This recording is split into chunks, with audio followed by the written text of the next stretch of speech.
ሰላም አለሚ እንኳን ደህና ናንሽ ልኝ ገዛው ታልሽን ቤቴ ነው። ይሄንን እኮ ነው ገዛው ያልኩት። ነገዋስ ያሳይ ጫማ አውልቅ ግዴታ ነው። ጫማ አውልቅ። ኧረ እና ጸሎልን ችግር የለውም። አይቻልም። አውልቅ አውልቅ ወይ ሌላ ቀመጥ ይችል ይሆን እንዴ?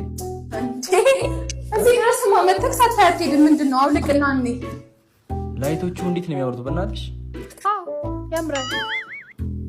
ኮርኒስና መብራቶቹ ራሱ ይለያሉ። ምን ላይቱ ብቻ በቃ በጥራት ነው የሚሰሩት። በጣም አሪፍ ነው። ሳሎኑን ደግሞ ላሳየህ ብቻ ጥንቅቅ ተደርጎ ነው በፉል ፊኒሽ የተሰራው። ስፋቱ ትላለ ወለሉን አይ አረ ኮርኒሱን እንዴት እንደሚያምር ኮርኒሱማ በጣም አሪፍ ነው። እና እስኪ ማስተር ቤድሩሙን ላሳየህ ቤድሩሙን ደግሞ ላሳየህ። ማስተር ቤድሩማችን ራሱ እንዴት እንደሚያምር ያው ሰፊና የተፈጥሮ ፀሐይ ራሱ ይገባበታል። አየህ ማስተር ቤድሩሙ ነው ወይስ ሳሎኑ ነው? ማስተር ቤድሩማችን ነው። ያምራል በጣም ቪውን ራሱ አየህ በጣም የሚያምረው። እሺ በጣም ያምራል። ይገርምሃል ባለ 3 መኝታም ከመሆኑ አልፎ ደግሞ የሰርቫንት ክላስም አለኝ።